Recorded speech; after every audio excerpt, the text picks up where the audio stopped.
Hello students, आज हम class 10 का पवन द्वारा निर्मित भूमि रूप ये पाठ करने वाले हैं। पवन द्वारा निर्मित भूमि रूप में सबसे इंपॉर्टेंट जो पहला क्वेश्चन आता है वो है इसके तीन कार्य, यानी कि पवन द्वारा किए गए तीन कार्य।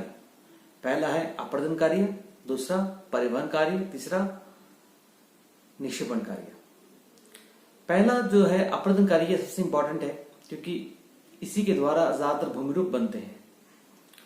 अपर्दन कार्य करने के लिए पवन दो विधियों का इस्तेमाल करता है। एक है अपघर्षण यानी कि एब्रेशन या कोरोशन, दूसरा है सन्निघर्षण यानी कि एट्रिशन। अपघर्षण का मतलब क्या होता है? जब हवा में उपस्थित बालू या रेत के कण किसी चट्टान को रगड़कर काटते हैं और उसका अपर्दन करते हैं तो इसे कहा जाता है अपघर्षण। वही सन्निघर्षण क्या है? जब हवा में उपस्थित रेत के कण परस्पर एक दूसरे को घिसकर और पैने बना देते हैं या और महीन बना देते हैं तो इसे कहा जाता है सन्निघर्षण। अब पवन के द्वारा निर्मित भूमि रूप कौन कौन से हैं?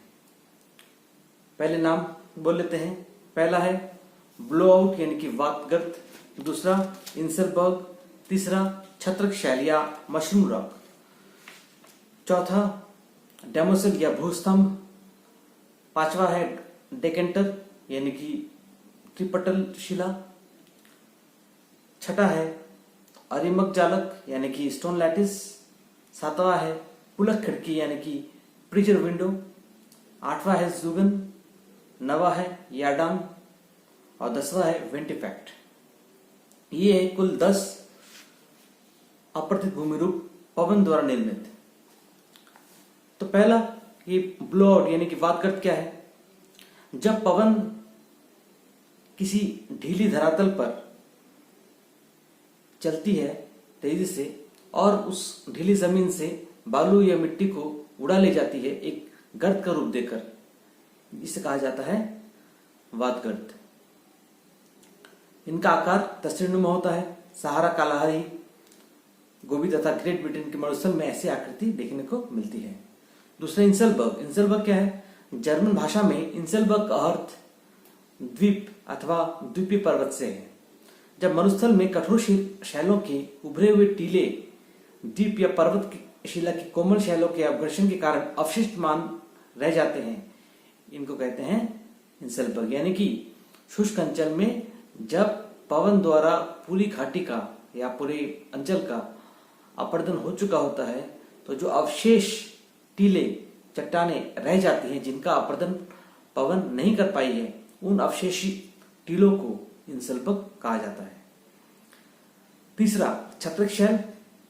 छत्रक शैल का मतलब है मशरूम रॉक या गारा भी कह सकते हैं इसको।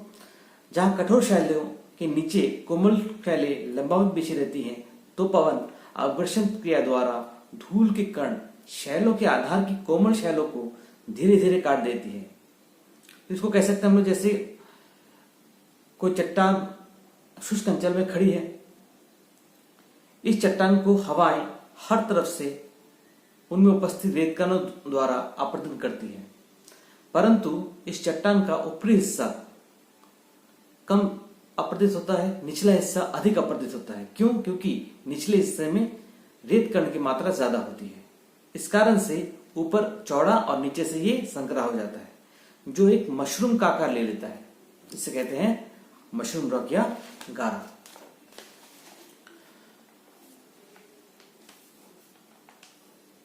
अगला है भूस्तंभ यानी कि डेमोसिल। ढीली कोमल शैलों पर कठोर और प्रतिरोधी शैलें बिछी रहती हैं जो नीचे की कोमल शैलों को संरक्षण प्रदान करती है। जब आसपास की कोमल शैलों का अपर्दन होता है तथा शीर्ष पर कठोर शैलों का आवरण शेष रहता है तो इसे भूस्तंभ कहा जाता है।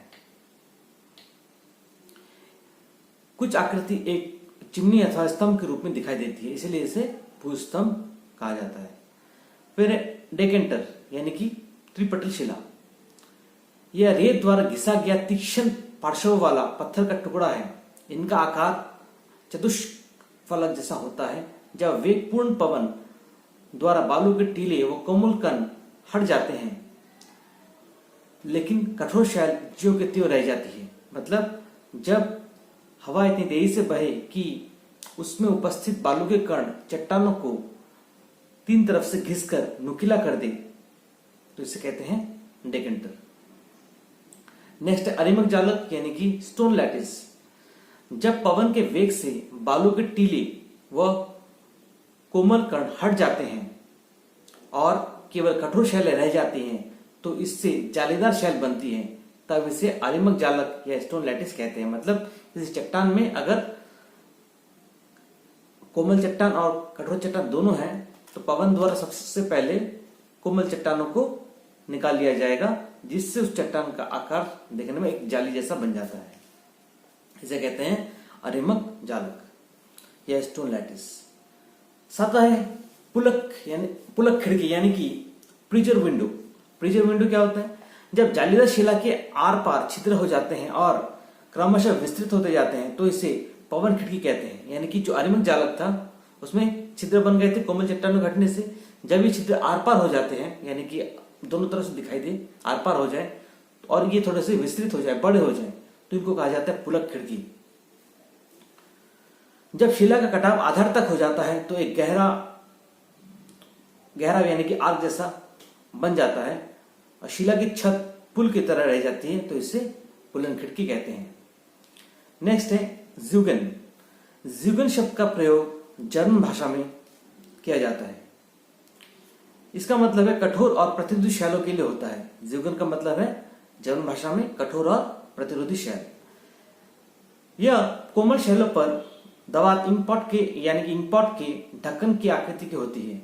इनकी ऊंचाई लगभग 30 मीटर की होती है। ज़्यूगेन की रचना कोमल एवं कठोर शैलों से होती है। शैलों के दरारों और संधियों में ओस जमने से रात्रि में कम तापमान के कारण होती है। इस कारण शैलों में प्रसार एवं दरारों में विस्तार हो जाता है। संधियों के स्थान पर चट्टानों के विघटित होने तथा ढीले पदार्थों को पवन द्वारा उड़ाए जाने पर ज़्यूगेन का निर्माण होता है। इसके निर्माण में यांत्रिक अपक्ष तथा वैरोषिक अपरदन की क्रियाएं योगदान करती हैं। इस प्रकार की आकृति उत्तरी अमेरिका के पोनेरन मरुस्थल में पाई जाती है। नेक्स्ट याडांग। याडांग का निर्माण ज़्यूगेन के विपरीत कोमल एवं कठोर शैलों के लंबवत स्तरों के ऊपर खांचे और लंबे नालियों बनने से जो शैल के ऊपर पवन दिशा के समानांतर होती है, इससे यह होता है। इसकी ऊंचाई लगभग 5 मीटर होती है। इस प्रकार की आकृति पश्चिम एशिया के मरुस्थलीय भाग में पाई जाती है। तो याडांग एक तरह का हम कह सकते हैं ये लहरनुमी चट्टानें बन जाती हैं। नेक्स्ट है विंड इफेक्ट। मरुभूमि में वायु और बालूकणों के संघर्ष से चट्टानों के अग्रभाग के रूप बदल जाते हैं, तो इस आकृति को विंड इफेक्ट कहते हैं। तो ये 10 थे कुल हमारे पवन द्वारा निर्मित भूमि रूप। अब आते हैं हम पवन द्वारा निर्मित निक्षेपित भूमि रूप, यानी पवन के निक्षेपण कार्य से जो भूमि रूप बने हैं। तो इनमें पहला आता है उर्मिका यानी कि रिपल्स। मरुस्थल में पवन के बहने की दिशा में समकोण पर रेतीली सतह पर सागरीय तरंगों की भांति लहरदार चिन्ह या उर्मिकाएं बनती हैं। लहरों की तरह बालू जम जाता है, तो इसको कहते हैं उर्मिकाएं। दूसरा है बालू का स्तूप यानी कि सैंड ड्यून्स, जो आप लोग जानते हैं। रेत के टीले या टिब्बे बालू के गतिशील ढेर को बालू का स्तूप कहते हैं। बालू का स्तूप के समूहों को स्तूप उपनिवेश या स्तूप श्रृंखला कहते हैं। तो यानी कि ये बालू का स्तूप बनते हैं। अब पवन की दिशा में उनके समानांतर स्तूप, जिनका पवन के सम्मुख ढाल मंद और विमुख ढाल तीव्र होता है, अनुदैर्घ्य स्तूप यानी कि लॉन्गिट्यूडनल ड्यून्स कहलाती है। ये ऑस्ट्रेलिया, लीबिया, सहारा आदि मरुस्थलों में मिलते हैं। कुछ विद्वानों का मत है कि इनका निर्माण एक ही दिशा में तीव्र वेग से चलने वाली आड़ी पवन द्वारा होता है। इन्हें सीफ भी कहते हैं। अगला है अनुप्रस्थ स्तूप, बालू का स्तूप यानी ट्रांसवर्स। इनका निर्माण मरुस्थल की सीमा अथवा सागरीय तटों पर प्रचलित पवन की दिशा में समकोण पर होता है। ये हो गए 2। पहला था उर्मिकाएं, दूसरा था बालू का स्तूप। तीसरा है बरखान। बरखान क्या होती है? ये है बरखान, इस तरह की आकृति। देखिए ये है हिस्सा सामने का और ये है दो भुजाएं। बरखान अनुप्रस्थ स्तूपों की ही रूप है। ये चंद्राकार या चापाकार होते हैं। ये पवन की अनुप्रस्थ दिशाएं समकोण पर बनती हैं। इनका पवनोन्मुख ढाल उत्तल तथा विमुख अवतल सिरे नुकीले होते हैं। यदि अपर्याप्त रेत होते हैं तो बरखान छोटे और बिखरे हुए अन्यथा समूह अथवा श्रृंखला के रूप में मिलते हैं। चौथा है बालू का प्रवाह यानी कि सैंड ड्रिफ्ट। बालू का प्रवाह लंबाकार तथा तीव्र शिखर वाले निर्मित स्थलाकृतियां हैं। यह बाधा द्वारा पवन की दिशा में आगे बढ़ती है। नेक्स्ट है बालू का कगार यानी सैंड क्लिफ। बालू का कगार अधिक विस्तृत चपटे शिखर वाले पहाड़ियां हैं जो पवन की दिशा के समानांतर विस्तृत होती हैं। लास्ट जो है वो है लोएस। इसको लोएस का मैदान भी कहा जाता है। लोएस किसको कहते हैं? लोएस पवन द्वारा उड़ाए गए या उड़ाकर लाए गए धूलकणों के निक्षेप से निर्मित स्थलाकृति को लोएस कहते हैं। यानी कि पवन द्वारा उड़ाकर लाए गए रेत के कण जिनके निक्षेप से जो भूमि बनती है उसे कहते हैं लोएस या लोएस का मैदान।